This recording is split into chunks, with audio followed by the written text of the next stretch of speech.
শ্রীধরকে কৃপা করবার জন্য ভগবান কি করলেন যে আজ শ্রীধরের কাছে গিয়ে প্রত্যেক দিন বাজারে গিয়ে প্রভু কি করেন যে পাত্র আর থোর মোচা বিক্রয় করতেন শ্রীধর, আর স্বভাব নিতান্ত সাধুর মতন। আর এই ব্যবসা করে যা কিছু পেতেন তার দ্বারা নিজের সংসার যাত্রা করে আর যা বেঁচে থাকতো তিনি দেবতাদেরকে দিতেন, গঙ্গা পূজা করতেন। শ্রীধরের কাছে রোজ গিয়ে ভগবান নিমাই কি করতেন, পণ্ডিত রোজ গিয়ে কলার দরদাম করতেন। এই কলার মোচার দাম কত? যদি বলে যে এই 16 আনা, বলে না তোমায় আমি 8 আনা দেবো। বলে না নিমাই পণ্ডিত তোমায় নিতে হবে না, তুমি অন্য কোনো দোকানে যাও। রোজ শ্রীধরের দোকানে গিয়ে ঝগড়া করতেন। কেন জানেন? আমরাও মাঝে মাঝে করি। যারা ভক্ত তাদের সাথে ঝগড়া করা যায়, আর যারা ভক্ত না তাদের সাথে যদি ঝগড়া করতে যায় তাহলে হিতের বিপরীত হয়ে যাবে। প্রেমসে বলো, ভাব তো বুঝতে পারবে না, আর ভাব যখন বুঝতে পারবে না তখন আমার কপালে দুর্গতি আছে, এছাড়া উপায় নেই। তাই মহাপ্রভু জেনে বুঝে জানবুঝ করে ওই শ্রীধরের দোকানে গিয়েই রোজ রোজ যেতেন। ঠাকুর কারাকারি করবে না, ঠাকুর তুমি এভাবে কারাকারি করো না তো, আমি তোমাকে অর্ধেক দামে আমি আমার কলার মোচা দেব না। বলে শ্রীধর তুমি যদি না দাও তাহলে কিন্তু আমি বলে দেবো। বলে কি বলবে বলো? বলে তুমি যে গঙ্গার পূজা করো, যে গঙ্গা আমার কন্যা, আমার কন্যাকে তুমি এত কিছু দান করো, আর আমি যে গঙ্গার পিতা, আর আমাকে তুমি দিতে এত কঞ্জুসতা করো।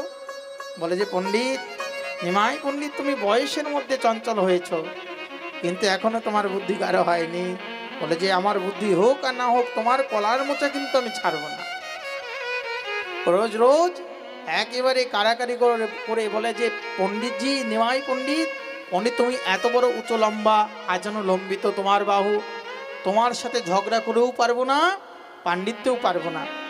বলে তুমি যদি আমায় না দাও তাহলে লোকের কাছে বলে দেব যে তুমি লক্ষপতি। বলে কি করে লক্ষপতি হলাম? বলে লক্ষপতি কি করে হলে? আমি কিন্তু জানি তুমি কিন্তু লক্ষ নাম রোজ রোজ জপ করো,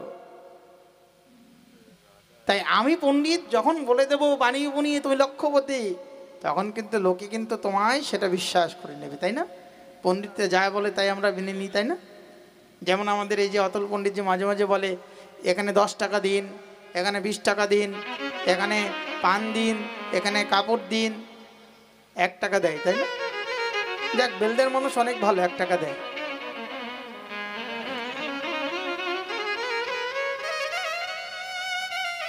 আগের প্যান্ডেলে আমরা যা গেছিলাম সে কথা আর মুখে বলা যাবে না। যাক, ভক্ত সকলেই সমান, ভক্তকে আমরা অশ্রদ্ধা করি না। সাক্ষাৎ নিমাই চাঁদ প্রত্যেক দিন কলা ঝগড়া করে কলার মোচা তার কাছ থেকে নিতেন। কেন নিতেন জানেন তো? যিনি ভক্ত তার কাছ থেকে প্রেমের ভিক্ষা করা যায়। সকলে বলে প্রভু শ্রীধর গরিব, আর সেই গরিবকে তুমি এভাবে কৃপা করো, কিন্তু এই গরিব ব্রাহ্মণের প্রতি তোমার কেন এত আকৃষ্ট? বলে যে শ্রীধর গরিব নয়, এই সংসারের ধন বড় ধন নয়, যে ধনে ধনী মান করে মানে ধনী তাকেই বলা যায়। এই প্রাকৃত ধন চিরস্থায়ী নয়। আপনার বাড়ির যে ধন আছে সে ধন আপনাকে কেউ নিয়ে যেতে দেবে না। ওই যে কাপড়টা সাদা কাপড়, আর সাথে ওই নিচে বিছানো পাটি, আর কিছু কাঠ, বা আপনি কারেন্টেই যাই হোক না কেন, বিজলিতে যাই হোক না কেন, এর বেশি আপনাকে কিছু নিয়ে যেতে দেবে না। কিন্তু অপ্রাকৃত যে ধন, যে কৃষ্ণ নাম কৃষ্ণ প্রেম ধন যদি হৃদয়ের মধ্যে থাকে, তাহলে সেই ধনকে আমরা কখনোই আমাদের হাতছাড়া হয় না। প্রেমসে বলো। তাই প্রভু কৃপা করে শ্রীধরকে সরভুজ দর্শন করিয়েছিলেন। আর যখন সরভুজ দর্শন করিয়েছিলেন, সেই দর্শন করে শ্রীধর একেবারে প্রভুর চরণে লুটিয়ে পড়লেন। প্রভু আমি তোমাকে জানতে পারিনি, আমি তোমাকে বুঝতে পারিনি। আমি ভেবেছিলাম যে এই সংসারে আমি গরিব, কিন্তু তুমি তোমার ভক্তকে, তোমার থেকে তোমার নাম বড়, নামের থেকে তোমার ভক্ত বড়, ভক্তের থেকে তুমি যে তোমার ভক্তকে শ্রেষ্ঠ করো। সদা সর্বদা তুমি ভক্তের অধীনে থাকো। তুমি ভাগবতেও বলেছ অহম ভক্ত পরাধীন, আমি ভক্তের অধীন।